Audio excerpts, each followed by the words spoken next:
Salut l'équipe. Quand on est passionné de sport, on aime découvrir les jeunes talents pour pouvoir dire un jour, lors d'un repas de famille, « T'as vu, je t'avais dit quoi ?» Pourtant, s'il y a bien une discipline où rien n'est joué d'avance, c'est bien le judo. Il peut se passer 1 milliard de choses et les promesses d'un jour ne sont pas toujours celles du lendemain. On a la chance, nous, en France, d'avoir un vivier exceptionnel avec des jeunes plus talentueux les uns que les autres. Les clubs bossent hyper bien et permettent à cette jeune génération d'appréhender au mieux le passage au très très haut niveau.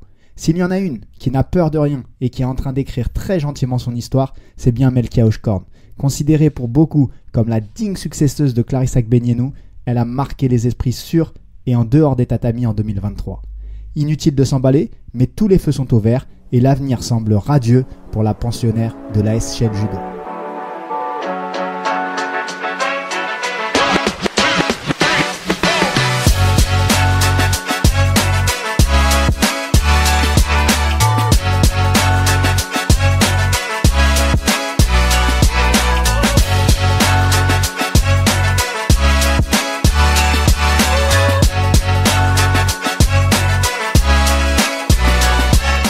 Quel bonheur de se retrouver en 2024 pour parler judo, pour évoquer un petit peu tous les sujets d'actualité, encore échanger avec tous les acteurs et tous ceux qui font le judo français, mondial et qui nous permettent de nous intéresser à cette discipline et juste de profiter. Donc déjà, je vais commencer par vous souhaiter à toutes et à tous une merveilleuse année 2024, espérant que vous puissiez réaliser vos rêves, atteindre vos objectifs et surtout que vous soyez heureux, que vos proches soient heureux. C'est l'essentiel. Nous, ça faisait un petit moment qu'on s'était pas entendu, on va dire ça comme ça, parce que effectivement, ma fin d'année a été assez chamboulé avec l'arrivée d'un deuxième enfant le 24 décembre, donc ça c'est le plus beau des cadeaux et ça permet de débuter 2024 avec beaucoup d'énergie et beaucoup de plaisir. Donc vraiment je suis hyper content de vous retrouver et de parler judo. Comme vous l'entendiez dans l'intro, aujourd'hui on va s'intéresser à Melkia Hochkorn, cette jeune pépite française. On va se demander si c'est la relève et surtout pourquoi on considère que ça peut être la relève du judo français. Eh bien écoutez, je vous propose qu'on commence tout de suite en évoquant le profil un petit peu de Melkia Hochkorn, en se demandant qui elle est, quel type de judoka c'est. Et pour commencer, on va dire déjà qu'elle a 19 ans, qu'elle fait partie du Shell Judo. Alors ce club qui a été créé en 1951, il s'est installé au fil des années comme une référence en particulier dans le judo féminin. Aujourd'hui, c'est vraiment une place forte du judo féminin et c'est en partie sous la houlette de Benjamin Gury qui leur a permis à toutes de franchir un vrai cap, je trouve, et d'être juste des top judokas aujourd'hui. Il y a pas mal de judokas prometteuses et on va les citer parce que c'est important. Donc bien sûr, il y a Melkia Hochkorn, mais je pense aussi à Alia de Carvalho qui a permis à Melkia de rejoindre le Shell Judo, à Mamsila ou même à Océane Diarasuba. Voilà, c'est ces noms qu'on entend de plus en plus sur le circuit national, international et qui commencent à se faire un nom. Pour parler de Melkia, donc on revient un petit peu à son profil. Une année 2023, je disais, exceptionnelle, mais c'est en partie grâce à des qualités physiques naturelles très au-dessus de la moyenne. Et le mieux, pour en parler, c'est d'écouter son coach Benjamin Gury qui va nous en dire 2 mots. Concernant Melkia, voilà, dont je m'occupe maintenant depuis un peu plus de 3 ans, anciennement au SDUS, donc à Saint-Denis, dans son club formateur. Elle a rejoint le club il y a 3 ans maintenant, parce qu'elle était très amie avec Alia de Carvalho. Du coup, voilà, de fil en aiguille, elle a rejoint un groupe chelloise qui était déjà constitué avec une bonne ossature. Et voilà, donc du coup, je l'ai vu évoluer dans le très bon sens. C'était une fille à fort potentiel, c'était inéductable. Hein. Maintenant, des forts potentiels qui n'ont jamais éclaté, on en connaît beaucoup. Et aujourd'hui, voilà, elle commence vraiment à exploiter ses capacités et encore, elle est loin d'être au bout de ce qu'elle est capable de faire. Mais en tout cas, effectivement, elle a réalisé une très belle saison 2023, vice-championne d'Europe, championne du monde et championne de France senior première division. Donc effectivement, elle est sur une dynamique très très forte. Sur le point de vue international, depuis sa première année junior, bah écoutez, si je dis pas de bêtises, c'est 6 Coupes d'Europe. Sur les 6 Coupes d'Europe, il y a une non classée à Paris l'année dernière où elle perd sur la Jap au premier tour. Et voilà, il n'y a pas de système de repêchage. Sinon, c'est 5 Coupes d'Europe pour 4 victoires et une finale. Voilà.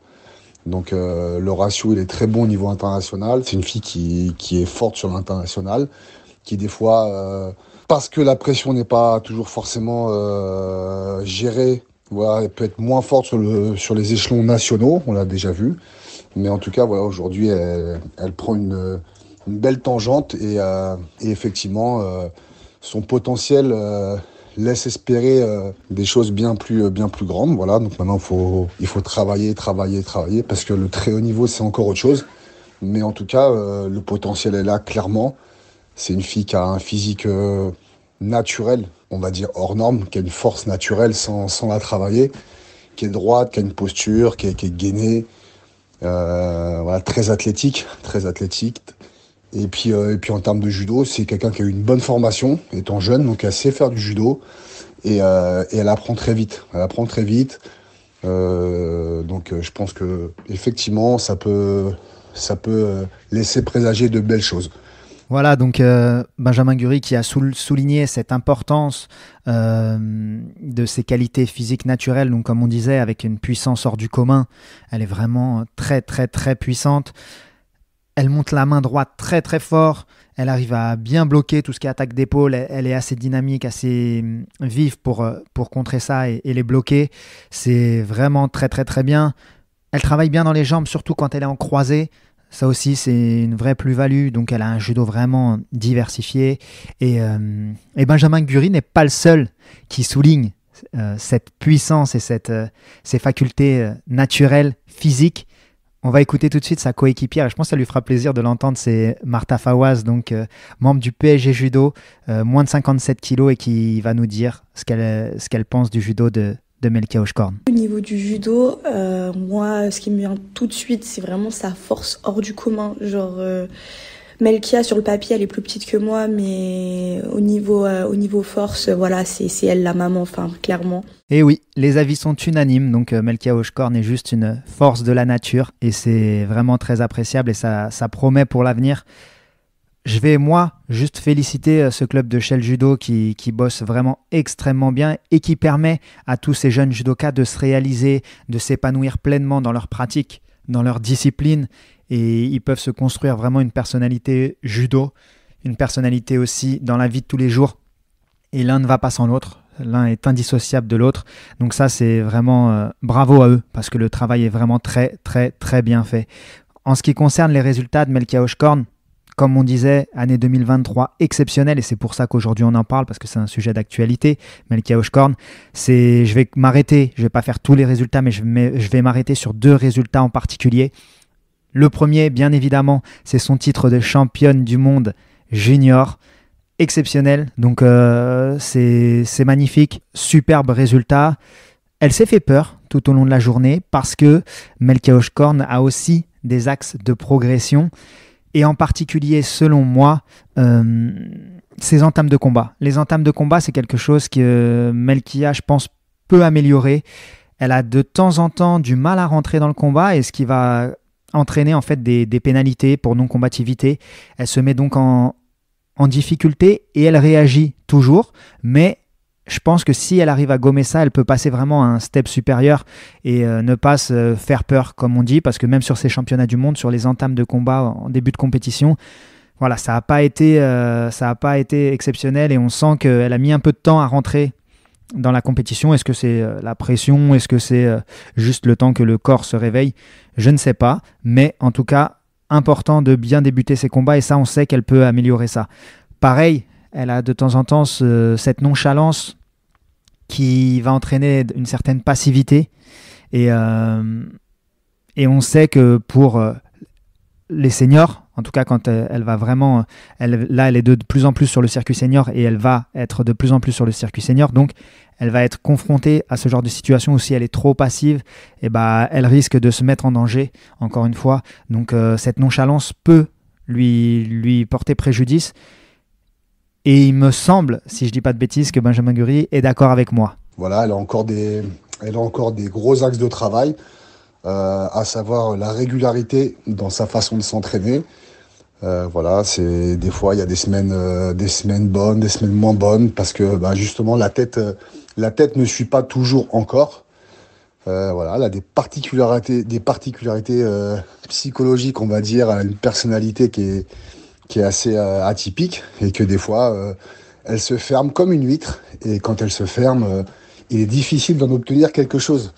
Et difficile de savoir exactement ce qu'il y a derrière sa tête, et même les personnes les plus proches, dont sa maman, dont je suis proche aussi, ne peut pas toujours expliquer des refermements en fait, hein. Mais en tout cas, c'est aussi sûrement ce qui en fait sa force, c'est que c'est quelqu'un qui est intelligente et qui est atypique tout simplement. Mais voilà. Et effectivement, quand vous parliez des fois un peu de nonchalance dans ces entames de match, un petit peu des notions d'action-réaction, il faut que je sois au pied du mur pour réagir. Donc ça, clairement, elle le sait, hein, c'est ce sur quoi je l'applique un petit peu tous les jours et qu'on essaie de corriger dans son quotidien à l'entraînement. Voilà. Et effectivement, elle progresse. Elle a énormément évolué, cette petite, depuis 3 ans que je la connais. Voilà, vraiment, elle a évolué dans le bon sens. Elle s'est ouverte, elle s'est épanouie aussi humainement. Et c'est ce qui lui a permis aussi d'en être là, je pense, hein. Bien sûr, c'est son travail à elle, hein. Mais il y a tout un cadre, un contexte amical, de coéquipière. Voilà, nous, on a une très bonne relation. C'est une petite avec qui j'ai pris du temps. Mais je pense qu'elle le sait, vu qu'elle est intelligente, et que je lui ai tendu la main, retendu, retendu. Et aujourd'hui, on en est là, et j'en suis le plus heureux. Voilà, mais en tout cas, il y a l'évolution qu'elle a pu avoir sur ces 3 dernières années, humainement, voilà, je parlerai d'épanouissement, font qu'aujourd'hui, effectivement, ça commence à performer fort. Et voilà, ces petites irrégularités, ces moments de flottement qu'elle peut avoir encore dans ses combats, voilà, c'est des petits flottements qu'elle a aussi dans son quotidien, en ayant des semaines fortes, des semaines faibles. Et voilà, on tend à corriger ça pour qu'il y ait plus de constance et voilà, qu'il y ait moins d'action-réaction. Mais elle avance. Donc voilà, d'accord avec Benjamin Guri sur cette notion de nonchalance qui sont en train de travailler donc et qui est vraiment indispensable dans la marge de progression qu'a Melkia Hochkorn, parce que bien que ce soit une judokate incroyable, elle a une marge de progression encore vraiment très très grande, et je suis persuadé qu'elle va continuer à grandir, en particulier. Alors au moment où on enregistre ce podcast, le tournoi de Paris, donc le Grand Slam de Paris, n'a pas encore eu lieu. Ça s'était moyennement passé l'année passée, où elle avait perdu au 2e tour, si je ne dis pas de bêtises, en tout cas au 2e combat. Là, elle continue à emmagasiner de l'expérience, elle est désormais championne de France, et c'est bien évidemment sur celui-ci que je veux m'arrêter, parce que son titre de championne de France senior, il est très important parce que la densité nationale en moins de 63 kg et dans les autres catégories, mais en moins de 63 kg est vraiment dense, impressionnante. Il y a beaucoup de jeunes filles qui ont envie de performer sur la scène nationale pour après sortir à l'international. Donc c'était une vraie étape et on l'attendait sur ce rendez-vous, et elle a répondu présente de fort belle manière. J'avais la chance d'être en bord tapis à Caen, et on l'a sentie vraiment plus forte en fait. Et c'est ça, moi, qui m'a impressionné. C'est vraiment, elle semblait plus forte que les autres, alors que c'est la junior qui vient et qui doit prouver. Et elle a prouvé de fort belle manière, et elle nous a régalé tout au long de la journée. Donc félicitations à elle, et c'est vraiment ce résultat. Je voulais vraiment mettre l'accent dessus parce que c'est vraiment pas anodin. Et la preuve, hein, il y a beaucoup d'athlètes qui n'arrivent pas à remporter ce championnat de France, qui mettent du temps à le remporter. Elle vient, voilà, elle le remporte très brillamment et avec beaucoup de caractère. Donc ça, félicitations, c'était ce 2e résultat qui m'intéressait, auquel je voulais vraiment qu'on se focalise. Donc Melkia Hochkorn, les rendez-vous de l'année, on va l'attendre bien évidemment au Grand Slam de Paris, et après sur tout le circuit, et on verra bien comment ça évolue. C'est passionnant en tout cas à suivre. En termes de personnalité maintenant, Melkia Hochkorn, c'est une personnalité à part, différente de ce qu'on a l'habitude. Alors, je ne suis pas le mieux placé pour parler de Melkia Oshkorn et de son caractère. Donc le mieux, c'est d'entendre ceux qui la connaissent bien. Et on va revenir sur Martha Fawaz qui va nous dire qui est Melkia Oshkorn et comment elle la considère. Déjà, Melkia, c'est une fille qui est hyper sympa, hyper simple. Elle est vraiment très très simple comme fille, genre prend pas la tête, elle se prend pas la tête non plus. Genre elle est vraiment très simple et hyper rigolote. Elle est quand même un peu dans son monde et ça j'adore. Donc je vous le disais, une personnalité très très différente de ce qu'on peut avoir d'habitude en judo, mais je trouve ça génial en fait d'avoir des gens très très différents avec des façons de penser, des façons de pratiquer, des façons de s'exprimer très différentes. Et on a vu aussi Melkia Oshkorn cette année, en 2023, aux Étoiles du Sport, marrainée par Julia Tolofua. Elle a pris part au prix de l'éloquence, elle a été brillante, elle a gagné, je crois, si je ne dis pas de bêtises. Enfin bref, voilà, c'est quelqu'un qui a la tête bien faite, qui a la tête sur les épaules, et très différente, comme je vous le disais, de ce qu'on peut avoir d'habitude. De manière un peu plus légère, on va écouter aussi ses amis, coéquipières, appelez-les comme vous voulez, en tout cas, qui nous parlent de Melkia Oshkorn et qui vont nous donner des petites anecdotes pour essayer de comprendre un petit peu qui est Melkia Oshkorn. C'est beaucoup plus léger et on va commencer tout de suite avec Exosezo Bakazi. Alors déjà, la petite anecdote sur Melkia, c'est que Melkia, au lycée, elle mettait des lunettes. Enfin, elle en met toujours. Enfin, plus, du coup. Elle avait des lunettes. Et Melkia, chaque semaine, voire toutes les 2 semaines, elle perdait tout le temps ses lunettes. Tout le temps, constamment. Et un jour, sa mère, elle lui a refait des lunettes. La semaine d'après, elle les a perdues. Donc c'est pour ça que Melkia, actuellement, met que des lentilles. Parce qu'elle ne sait pas garder une paire de lunettes. Elle les oubliait tellement au dojo que parfois le mercredi après la grosse séance, elle les oubliait au dojo et que le jeudi matin avant d'aller en cours, elle était obligée d'aller au dojo et de revenir au lycée pour aller chercher ses lunettes. Vous l'aurez compris, si vous trouvez des lunettes en bord tapis, il y a de fortes chances que ce soit celle de Melkia Oshkorn. Et pareil, on parlait de nonchalance dans son profil, c'est Pauline Kuck qui va nous en dire 2 mots sur ce côté nonchalant qui apparemment déborde aussi dans la vie de tous les jours, parce que si j'ai bien compris, Melkia Oshkorn n'est pas la plus rapide quand elle marche et quand elle se balade. On écoute tout de suite Pauline Kuck. Franchement, c'est la lenteur de sa marche. Il faut savoir qu'elle marche très très lentement. Ça veut dire que quand tu l'accompagnes quelque part, tu seras toujours en retard. D'habitude, non, tu marches plus vite que les applications qui te disent t'as tant ou tant de marche. Mais quand t'es avec Melkia, il faut rajouter du temps, toujours. Voilà, vous en savez un petit peu plus sur la personnalité sur et en dehors des tapis de Melkia Oshkorn avec un petit peu de légèreté pour finir. Ça fait pas de mal et ça permet de comprendre le personnage et pourquoi aussi elle est attachante comme ça et les gens l'apprécient et son image en fait est vraiment à la hauteur de la personnalité qu'elle est. Donc voilà, c'était important pour nous d'aussi décrire qui elle est en dehors des tatamis. On va parler maintenant d'avenir, savoir un petit peu comment elle se projette, qu'est-ce qu'on attend d'elle pour l'année 2024, où est-ce qu'elle va combattre. Alors, on va commencer par dire qu'à l'heure où nous enregistrons donc fin janvier et où le podcast sort, il y a le Grand Slam de Paris qui a lieu ce week-end et donc Melkia Oshkorn va participer à ce Grand Slam de Paris. Elle l'avait fait l'année dernière, donc une défaite au 2e tour. Cette année, il y a un gros casting dans ce Grand Slam de Paris. Le plateau est impressionnant. Il y a des gros noms. Il va falloir qu'elle sorte la journée la plus incroyable qui soit pour pouvoir aller sur la plus haute marche. Alors, elle continue à prendre de l'expérience. L'année dernière, c'était vraiment de l'expérience. Là, on l'attend un petit peu plus parce qu'elle est championne de France en titre, ce qui lui a permis de décrocher sa qualification pour ce Grand Slam de Paris, sa sélection pour le Grand Slam de Paris d'office.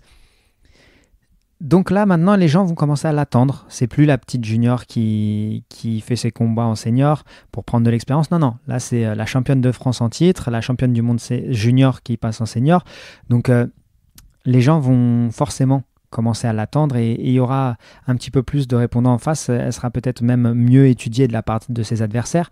Donc tout ça va être très intéressant à analyser et donc on va l'attendre sur ce Grand Slam de Paris. On espère qu'elle ira chercher une médaille. Honnêtement, elle a les capacités pour, mais elle reste très jeune.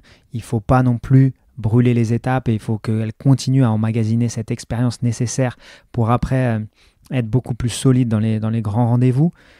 Mais c'est tout à fait possible. Elle a vraiment le potentiel pour, le judo pour. Il va y avoir une ambiance de folie, un public incroyable. Si je dis pas de bêtises, elle concourra le samedi, elle va combattre le samedi. Donc forcément, il y aura encore plus de monde et d'ambiance. Il va falloir qu'elle se nourrisse de ça. Il faut se nourrir de ce public à l'Accor Hotel Arena Paris-Bercy. C'est peut-être une des plus grosses ambiances judo, voire la plus grosse ambiance judo. Hein. En France, on sait faire, on sait mettre l'ambiance, on sait pousser nos athlètes. Donc là, elle va être poussée par, je crois que c'est entre 15 et 20 000 personnes. Donc voilà, il va y avoir vraiment beaucoup de monde derrière elle. J'imagine que sa famille sera là. Il faut qu'elle prenne tout ce qu'elle a à apprendre et qu'elle vive chaque minute vraiment intensément et avec ferveur et avec passion. Parce que c'est aussi ça, le sport de haut niveau, les grands rendez-vous. Être judoka de haut niveau, c'est se nourrir de ces grosses ambiances, de ces grosses expériences pour profiter aussi de l'instant et le vivre pleinement, consciemment, parce que ça aussi c'est très très important. Donc on va l'attendre sur ce tournoi de Paris, bien évidemment. Et ensuite, elle aura sa saison avec des grands slams, avec forcément des tournois tout au long de l'année. Et on va analyser très très clairement tout ça tout au long de l'année. On sera les premiers à suivre très attentivement les résultats de Melkia Hochkorn. On suivra aussi ce qu'elle fera avec son club de Shell. Il y aura bien évidemment les premières divs par équipe, tout ça, voilà. C'est autant de gros événements qu'on va suivre avec grande passion, grande ferveur et qu'on a vraiment hâte de découvrir. On va terminer maintenant par celles et ceux qui la côtoient au quotidien, ses amis du judo, sa famille du judo même, je dirais. On écoute ce qu'ils pensent de Melkia Hochkorn, on va comprendre combien ils l'estiment. Donc on écoute ça tout de suite. Il y aura bien évidemment Exo Sezo Bakazi, Pauline Cuc, Alia De Carvalho, son ami qui l'a amené au Shell Judo. Et on finira par Benjamin Guri. On écoute ça tout de suite. Melkia, c'est une force au sens propre du mot, c'est-à-dire que c'est un caillou. Mais Melkia, c'est surtout une force de caractère, parce que Melkia, c'est quelqu'un qui est de nature introvertie, assez timide, et elle arrive à être présente sur les grands rendez-vous, sur les gros moments qui peuvent être à pression, où certaines personnes pourraient perdre un peu les pédales. Melkia, c'est quelqu'un de humble, c'est quelqu'un de calme, c'est quelqu'un qui a la tête sur les épaules. C'est vraiment un sage sur pattes. C'est quelqu'un de drôle et c'est quelqu'un de très très très gentil quand on la connaît. C'est quelqu'un qui n'a pas sa langue dans sa poche, qui est très honnête. Et c'est pour toutes ces qualités que j'aime Melkia et que j'apprécie Melkia et que je l'admire en fait. J'ai beaucoup de respect pour son parcours et pour ce qu'elle est en train de faire. Je lui souhaite d'aller au bout de ce long chemin qu'elle a entrepris et de continuer à se transcender comme elle le fait déjà. Qu'elle garde en tête que nous, on sera toujours là pour la soutenir et en espérant que tout aille tout droit. Outre que le fait que ce soit ma copine, c'est vraiment quelqu'un que j'admire et dont j'admire le parcours. En vrai, je suis super admirative de ce qu'elle a fait et super fière d'elle. Si je devais définir Melkia le plus brièvement possible, je dirais que c'est une personne qui d'apparence ne montre pas ses émotions.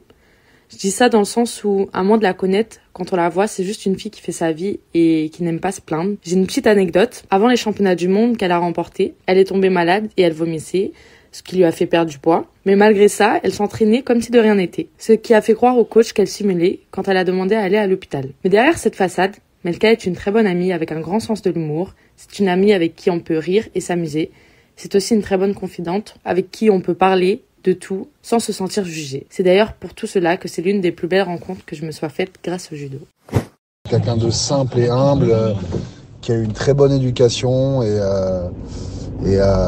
voilà, moi, pour la petite anecdote, c'est ce que je dis toujours à sa maman, qui a élevé ses 4 enfants dans un gros quartier de Saint-Denis. Je dis, vous savez, votre plus grande fierté, c'est d'avoir 4 enfants très bien élevés et qui ressemblent à tout sauf à des gamins de cité, avec des grands guillemets, qu'on se comprenne bien, sans mettre le côté péjoratif des gamins de cité en avant. C'est pas ça l'idée, c'est de se dire que les quartiers, des fois, c'est propice à ce que la rue elle vous happe et voilà, cette maman elle a fait un gros travail éducatif avec ses enfants et ils sont tous alignés sur les mêmes ondes en fait, très polis, très respectueux, humbles et voilà, ça c'était pour la petite anecdote supplémentaire. est-ce qu'il y a meilleur moyen de terminer un podcast que sur ces notes hyper positives, hyper bienveillantes de la part de ses proches, de ses amis, voilà, de celles et ceux qui la côtoient au quotidien. C'était important pour nous de finir là-dessus parce qu'on oublie bien souvent que le sport de haut niveau, c'est aussi parfois beaucoup de sacrifices, beaucoup de concessions, mais il n'en demeure pas moins qu'on se crée une véritable famille. Comme on dit, les amis, c'est la famille qu'on se choisit. Et c'est un petit peu ça l'idée. Donc nous, c'était important de terminer là-dessus. Vraiment, je remercie tous ses proches, tous ceux qui ont joué le jeu et qui nous en ont dit 2 mots, que ce soit Martha Fawaz, que ce soit Pauline Cuc, que ce soit Exocé Zobakasi, que ce soit également Alia de Carvalho. Je les remercie tous pour leur sympathie, leur gentillesse, parce qu'ils ont tous répondu présents dès que je leur ai proposé. Ils n'ont vraiment pas hésité une seule seconde. Ça a été fait dans la foulée et avec vraiment beaucoup de gentillesse et d'optimisme. Donc ça, je les remercie parce que ça nourrit vraiment le podcast et ça lui donne une dimension supplémentaire, je trouve. Et enfin, je terminerai en remerciant Benjamin Gury pour cette analyse vraiment hyper complète. Pareil, pour sa simplicité et son accessibilité. Ça a été des échanges très intéressants, toujours hyper bienveillants également. Et niveau judo, voilà. On sent que c'est quelqu'un de passionné qui fait tout pour faire progresser, pour faire grandir humainement ses athlètes. Donc c'est hyper positif pour nous de pouvoir vous le retranscrire et j'espère que vous le ressentez autant que nous on a pris du plaisir à le faire. Nous, on va se laisser, on va se dire à très très bientôt pour un nouveau podcast, un nouveau sujet d'actualité. J'espère que vous aurez apprécié. N'hésitez pas, comme d'habitude, à mettre des notes sur les réseaux sociaux, à mettre des pouces, à mettre tout ce que vous voulez, à partager le contenu avec vos proches, vos amis, votre réseau. Voilà, c'est hyper important pour faire grandir ce podcast qui a vocation à donner la parole aux judokas et à mettre en lumière ce magnifique art martial qui m'a porté et qui porte aujourd'hui beaucoup de personnes sur et en dehors des tatamis.